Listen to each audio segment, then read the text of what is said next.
উন্নয়নে এবার ফলতা মডেল প্রতিশ্রুতি দিয়েছিলেন মুখ্যমন্ত্রী শুভেন্দু অধিকারী। রাজ্য বাজেটে ঘোষণা করলেন অর্থমন্ত্রী স্বপন দাশগুপ্ত।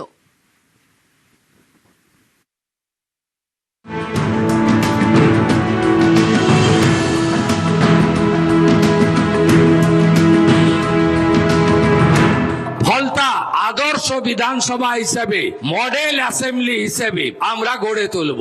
এসিজেডে সম্প্রসারণ, শিল্প তালুক গড়া, বন্দর ভিত্তিক অনেক প্রোগ্রাম আমরা নিচ্ছি।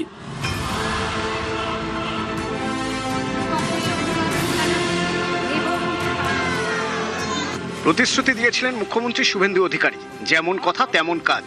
বিজেপি সরকারের প্রথম বাজেটে অর্থমন্ত্রী স্বপন দাশগুপ্তর ঘোষণা, উন্নয়নের নিরিখে ফলতাকে মডেল ব্লক হিসেবে গড়ে তোলার পরিকল্পনা নেওয়া হয়েছে।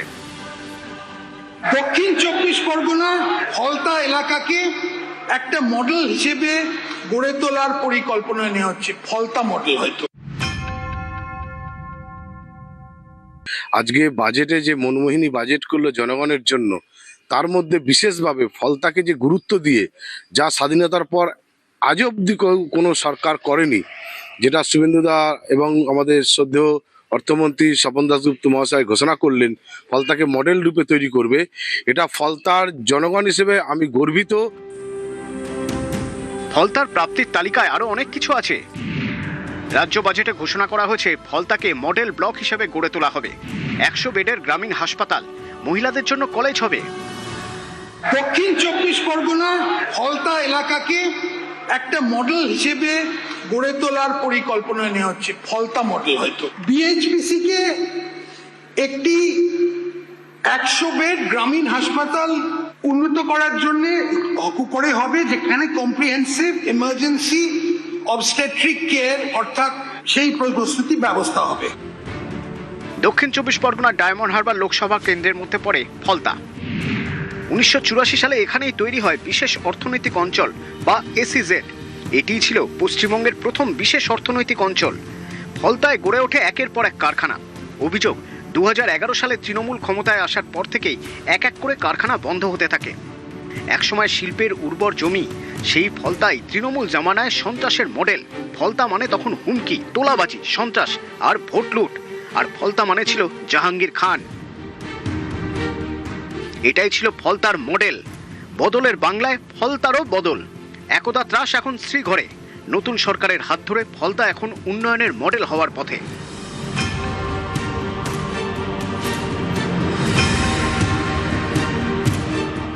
তাকে একটা মডেল বানানো হচ্ছে, এই নিয়ে আমরা প্রচন্ড খুশি। ফলতাতে যে জোনটা রয়েছে, ইকোনমিক যে জোনটা রয়েছে, সেখানে তো প্রায় সমস্ত কলকারখানাগুলো বন্ধই হয়ে গিয়েছে। তো আমরা চাই সেই কলকারখানাগুলোকে আরো উন্নতি হোক, সেই কলকারখানাগুলো খুলে যাক, মানুষের আরো অনেক সুবিধা হয়। এবং যে 100টা বেডের যে ঘোষণা করেছেন মুখ্যমন্ত্রী, তো এখন ফলতাতে 30টা বেডের হসপিটাল রয়েছে, সেখান থেকে 100টা বেড হলে তো এটা আরো অনেক সুবিধা হবে। আপৎকালীন যে পরিষেবা সেগুলো আমরা পাবো সেখান থেকে। মহিলা কলেজের ঘোষণা করেছেন, তো সেখানে মহিলা কলেজ হলে এখানে যে যুবতীরা, তারা আরো বেশি করে শিক্ষার দিক থেকে এগিয়ে যাবে। নিউজ 18 বাংলা।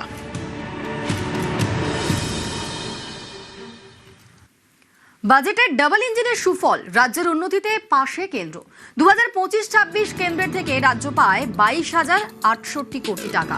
2026-27 কেন্দ্রের থেকে রাজ্য পাবে 71,393 কোটি। গতবারের থেকে 3 গুণ বেশি কেন্দ্রীয় বরাদ্দ। আর এ নিয়ে আমরা কথা বলেছিলাম সহকর্মী কৌশিক দাশগুপ্তর সঙ্গে।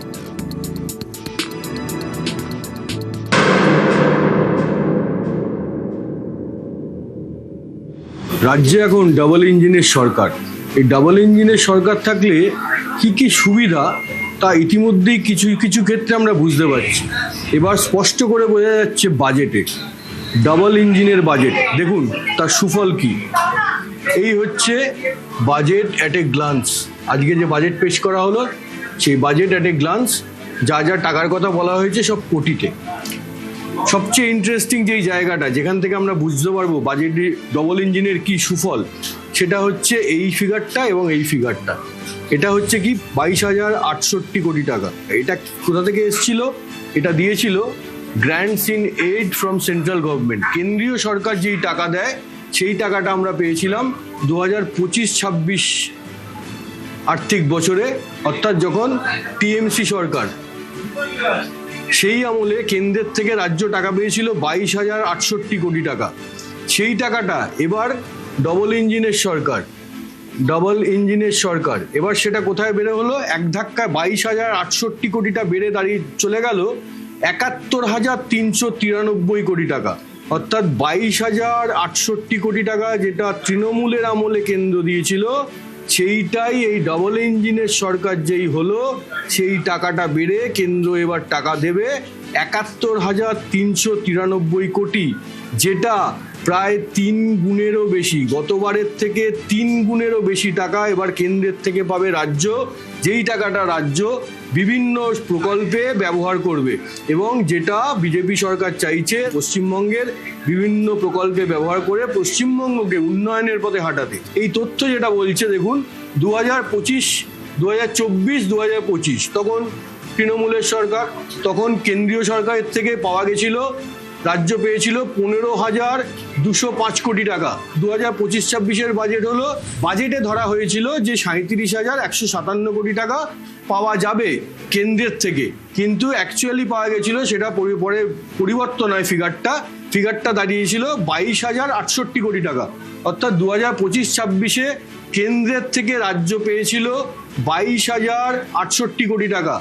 এইবার ডাবল ইঞ্জিনের সরকার, কেন্দ্রীয় বিজেপি রাজ্যও বিজেপি, এইবার রাজ্য কেন্দ্রের থেকে পেতে চলেছে 71,393, যেটা আগের বার হয়েছিল 22,068, যেই টাকাটা পাওয়া গেছিল কেন্দ্রের থেকে রাজ্য পেয়েছিল, সেটাই এবার বেড়ে হচ্ছে 71,393, অর্থাৎ এর প্রায় 3 গুণ টাকা পেতে চলেছে। এটা দেখেই অনেকে বলছেন এটাই হচ্ছে ডাবল ইঞ্জিন সরকারের সুফল। রাজ্য সরকার যাতে ভালোভাবে কাজ করতে পারে, কেন্দ্রীয় বিভিন্ন প্রকল্পে তারা যুক্ত হয়ে রাজ্যের উন্নয়ন করতে পারে, তার জন্যই কেন্দ্র এবার এতটা টাকা রাজ্যকে। উত্তরবঙ্গের ঋণ শোধ, বাংলার প্রথম বিজেপি সরকারের প্রথম বাজেটে উত্তরবঙ্গের জন্য ঢালাও ঘোষণা। আইআইটি থেকে আইআইএম, মেডিকেল কলেজ, ক্যান্সার হাসপাতাল, মেট্রো, পাহাড় সাজাতে মেগা পরিকল্পনা। বদলের বাংলায় উত্তরবঙ্গে বঞ্চনা অতীত।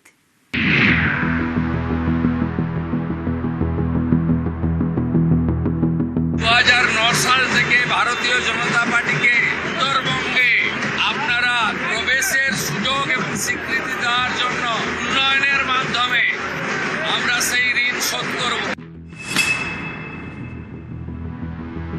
রাজ্য সরকার উত্তরবঙ্গে একটি এইমস হাসপাতাল, সুন্দরবন ও পুরুলিয়া এবং দার্জিলিংয়ে সুপার স্পেশালিটি হসপিটাল এবং উত্তরবঙ্গে একটি বিশিষ্ট ক্যান্সার হাসপাতাল স্থাপন করার উদ্যোগ নেবে।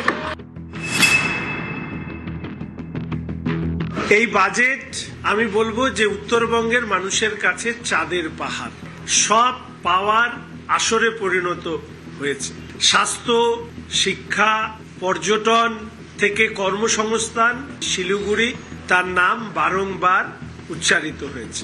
এর আগে উত্তরবঙ্গের মানুষ হাপ ইত্তেশ করে বসে থাকতেন, সব পেয়েছির আসরে উত্তরবঙ্গের একজন মানুষ হিসাবে আমি মাননীয় মুখ্যমন্ত্রীকে ধন্যবাদ জানাচ্ছি। বাম আমল থেকে তৃণমূল জামানা, গত 50 বছর ধরে উত্তরবঙ্গ পেয়েছে শুধুই বঞ্চনা। উত্তরকন্যার দরজা খুললেও উত্তরবঙ্গের জন্য উন্নয়নের দরজা খোলেনি। মুখ্যমন্ত্রী পদে শপথ নেওয়ার পরে উত্তরবঙ্গে দিন বদলের শপথ নেন শুভেন্দু অধিকারী। তাঁর সরকারের প্রথম বাজেটে উত্তরবঙ্গের জন্য উন্নয়নের ডালি, শুধুমাত্র উত্তরবঙ্গের জন্য বরাদ্দ 1,821 কোটি টাকা।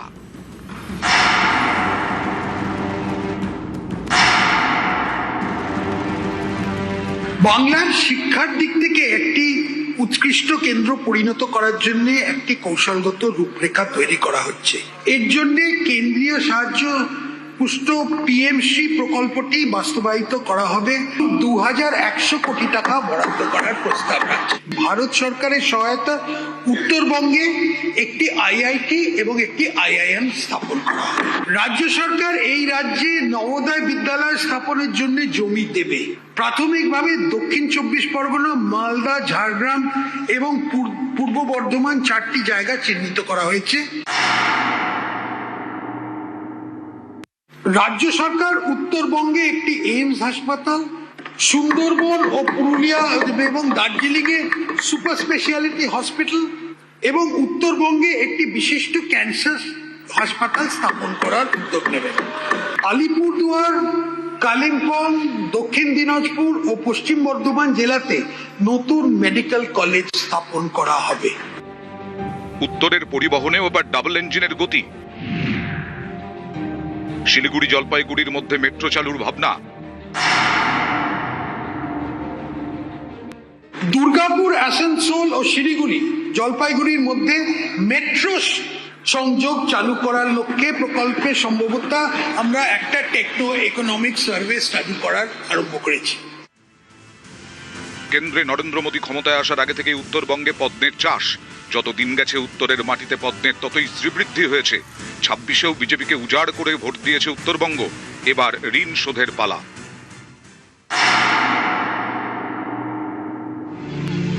উত্তরবঙ্গের অর্থনীতি নির্ভর করে চা বাগানের অর্থনীতির ওপর। আলিপুরদুয়ার, জলপাইগুড়ি, দার্জিলিং এবং কালিম্পং এই 4 জেলা নিয়ে উত্তরবঙ্গের চা বলয়।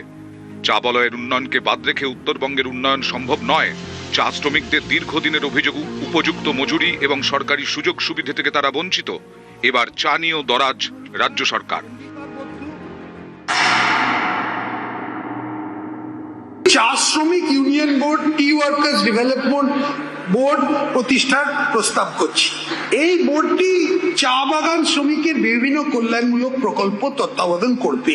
পিএম চা শ্রমিক যোজনা চালু করবে। হাওড়া ও হুগলিতে পাট শিল্প এবং দার্জিলিং ও শিলিগুড়িতে চাষ ও কৃষি প্রতিক্রিয়াকরণ ক্লাস্টার 2026-27 অর্থবর্ষে 1000 টাকা দেওয়া হচ্ছে। 30% tea estate land for commercial purpose, commercially utilized for tea tourism and other business to 15%. Siliguri উত্তরবঙ্গের প্রাণকেন্দ্র, চিকেন্স নেকের এলাকা। ভৌগোলিক অবস্থান এবং জাতীয় নিরাপত্তার দিক থেকে অত্যন্ত গুরুত্বপূর্ণ। এই শিলিগুড়ির জন্য বাজেটে বিশেষ প্ল্যান। শিলিগুড়িকে বাণিজ্য কেন্দ্র হিসেবে গড়ে তোলার লক্ষ্য। শিলিগুড়ির একটি অন্যান্য কৌশলগত অবস্থান আছে। আমাদের সরকার integrated logistic park, multi model পরিবহন পরিকাঠামো, আধুনিক ওয়্যার হাউসিং সুবিধে শিলিগুড়িকে একটি লজিস্টিক ও ব্যবসা কেন্দ্রে উন্নত করতে চাই। 26 কোটি টাকা ব্যয় করে ক্যাম্পাসের মধ্যে প্রায় 50,000 square foot built up space সহ শিলিগুড়ির আইটি পার্কের উন্নয়ন। এবারের বাজেটে বেশ কয়েকটি নতুন পুরসভা তৈরির ঘোষণা করেছেন রাজ্যের নতুন অর্থমন্ত্রী। তার মধ্যে রয়েছে শিলিগুড়ির শিব মন্দির।